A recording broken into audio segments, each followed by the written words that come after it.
ഇപ്പോൾ Idukki collector Shri Vigneshwari ടെലിഫോണിലുണ്ട്. Collector, വളരെ സങ്കടകരമായൊരു വിവരമാണ്. അറിയാവുന്ന വിവരങ്ങളൊന്നും പങ്കുവയ്ക്കാമോ ഞങ്ങളുമായി? നമുക്ക് ഇത് ഇന്നലെ മാവേലിക്കര ബസ് സ്റ്റേഷനിൽ നിന്ന് തഞ്ചാവൂർ ഉല്ലാസയാത്ര KSRTC ട്രിപ്പിന് വേണ്ടി പോയ ആൾക്കാരായിരുന്നു. ഇന്ന് രാവിലെയാണ് ഒരു 6 o'clock ചേരുന്നതാണ് ഈ അപകടം സംഭവിച്ചത്. ഇപ്പോൾ റെസ്ക്യൂ ഓപ്പറേഷൻ കഴിഞ്ഞതേ ഉള്ളൂ. നമുക്ക് 3 പേര് മരിച്ചതായിട്ടാണ് ഇപ്പോൾ ഇൻഫർമേഷൻ കിട്ടിയിരിക്കുന്നത്. ആൻഡ് കുറച്ച് ആൾക്കാർ കൂടി ഹോസ്പിറ്റലിലുണ്ട്. കൂടുതൽ ഡീറ്റെയിൽസ് ഇനിയും കുറച്ച് സമയത്തിലേ കിട്ടത്തുള്ളൂ. അവിടെ എല്ലാവരും ആ റെസ്ക്യൂല് ഉള്ളത് കൊണ്ട് നമുക്ക് നമ്പേഴ്സ് കാര്യങ്ങളൊന്നും ഇനി ഒരു 10-15 മിനിറ്റിൽ കിട്ടും. മറ്റുള്ളവരുടെ പരിക്കിനെ കുറിച്ച് എന്തെങ്കിലും വിവരങ്ങളുണ്ടോ കളക്ടർ? പരിക്കുള്ളവരെ നമ്മൾ കാഞ്ഞിരപ്പള്ളി സെന്റ് മേരീസ് ഹോസ്പിറ്റലിലുണ്ട്, മെഡിക്കൽ ഹോസ്പിറ്റലിലുണ്ട്. എത്ര പേര് ഡീറ്റെയിൽസ് ഇനി കുറച്ച് സമയം പിന്നെ നമുക്ക് കിട്ടും. ശരി, വളരെ നന്ദി. ജില്ലാ കളക്ടർ ശ്രീമതി വിഘ്നേശ്വരിയാണ് പ്രതികരണം അറിയിച്ചത്. കൂടുതൽ വിവരങ്ങൾ ലഭ്യമായി വരുന്നതേ ഉള്ളൂ. 3 മരണമാണ് ഇപ്പോൾ സ്ഥിരീകരിക്കുന്നത്. മറ്റുള്ള വിവരങ്ങൾ കിട്ടിയിട്ടില്ല.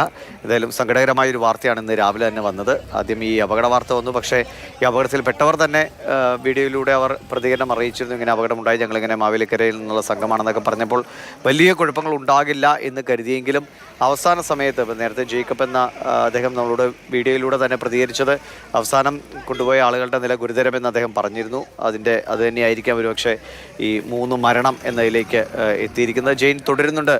ജെയിൻ, ഇപ്പോൾ കളക്ടർക്കും കൂടുതൽ വിവരങ്ങൾ കിട്ടിവരുന്നതേ ഉള്ളൂ. 3 മരണം സ്ഥിരീകരിക്കുക മാത്രമാണ്, മറ്റു വിവരങ്ങൾ ലഭ്യമായിട്ടില്ല. ഇനി കൂടുതൽ ആർക്കെങ്കിലും ഗുരുതരമായി പരിക്കുണ്ടോ ജെയിൻ? ദിവീഷ്, അവസാനം പുറത്തേക്ക് എടുത്ത ആളുകളുടെ പരിക്ക് കുറച്ച് ഗൗരവമുള്ളതാണ് എന്നുള്ളതാണ് മനസ്സിലാക്കുന്നത്. കാരണം ഈ വാഹനത്തിൽ ആദ്യ അപകടത്തിൽപ്പെട്ടപ്പോൾ നടന്നു കയറാൻ കഴിയുന്നവരൊക്കെ സ്വയം നടന്നു കയറുകയും മറ്റുള്ളവരുടെ സഹായത്തിൽ പുറത്തേക്ക് എത്തുകയും ചെയ്തിരുന്നു. പക്ഷേ ഈ വാഹനത്തിന്റെ ഇടയിൽപ്പെട്ടവരും അതോടൊപ്പം തന്നെ അടിയിൽപ്പെട്ട് പോയിട്ട് ഉള്ള ആളുകളൊക്കെ ഉണ്ടോ എന്നുള്ളതാണ് ഇനി മനസ്സിലാക്കേണ്ടത്. അപ്പൊ അങ്ങനെയുള്ളവർക്ക് ഗൗരവമുള്ള പരിക്കാണ് എന്നുള്ളതാണ് മനസ്സിലാക്കുന്നത്. നേരത്തെ തന്നെ 2 പേരുടെ നില വളരെ ഗൗരവമുള്ള അല്ലെങ്കിൽ ഗുരുതരമാണ് എന്ന വിവരം പുറത്തു വന്നിരുന്നു. ഇപ്പോൾ 3 പേരുടെ മരണമാണ് നമുക്ക് സ്ഥിരീകരിക്കാൻ കഴിഞ്ഞിരിക്കുന്നത്.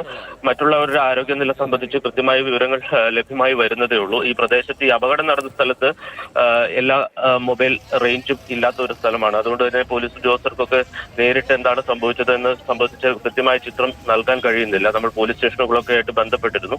അപ്പോൾ ഇപ്പോൾ പ്രാഥമികമായി ലഭ്യമാകുന്ന വിവരം മാത്രമാണ് ഉള്ളത്. 3 മരണം നമുക്ക് സ്ഥിരീകരിക്കാൻ കഴിഞ്ഞിട്ടുണ്ട്. 34 പേരാണ് ഈ വാഹനത്തിൽ ഉണ്ടായിരുന്നത്. KSRTCയുടെ ബസ് ബുക്ക് ചെയ്ത് തഞ്ചാവൂരിലേക്ക് തീർത്ഥാടന യാത്രയുടെ ഭാഗമായിട്ട് മാവേലിക്കരയിൽ നിന്ന് പോയവരാണ്. അവരവിടെ പോയി മടങ്ങി വരുന്നതിനിടയിലാണ് 6:15 കൂടിയ ഈ അപകടം സംഭവിക്കുന്നത്. പുല്ലുപാറയ്ക്ക് സമീപമാണ് ഈ അപകടം ഉണ്ടായിരിക്കുന്നത്. അവിടെ ഒരു സ്ഥിരം അപകട മേഖലയാണ്. നമുക്കറിയാം, കുട്ടിക്കാനം മുതൽ ഏതാണ്ട് മുണ്ടക്കയം വരെയുള്ള ഭാഗത്ത് പലപ്പോഴും അപകടങ്ങൾ സംഭവിക്കുന്ന ഒരു മേഖലയാണ്. അത് കുത്തിയിറക്കം, തുടർച്ചയായിട്ടുള്ള ഇറക്കമാണ്. അപ്പം പരിചയക്കുറവുള്ള ഡ്രൈവർമാരാണെങ്കിൽ ബ്രേക്ക് തുടർച്ചയായി ഉപയോഗിക്കും. പക്ഷെ സാധാരണ പരിചയമുള്ള ഡ്രൈവർമാർ ഗിയർ ഒരു എഞ്ചിൻ ബ്രേക്ക് എന്ന തരത്തിൽ ഉപയോഗിച്ചാണ് ഇറങ്ങി വരിക. തുടർച്ചയായി ബ്രേക്ക് ഉപയോഗിക്കുമ്പോൾ ബ്രേക്ക് ചൂടായി ബ്രേക്ക് നഷ്ടപ്പെടുകയോ അല്ലെങ്കിൽ വാഹനത്തിൽ തീ പിടിക്കുകയോ ചെയ്യുന്ന സംഭവങ്ങളാണ് അവിടെ തുടർച്ചയായിട്ട് ഉണ്ടാകുന്നത്.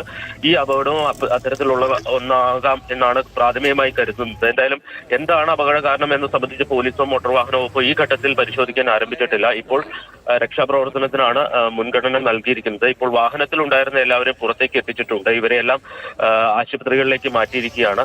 പീരുമേട്ടിലെയും അതോടൊപ്പം തന്നെ മുണ്ടക്കയത്തെയും ആശുപത്രികളിലേക്കാണ് മാറ്റിയിരിക്കുന്നത്.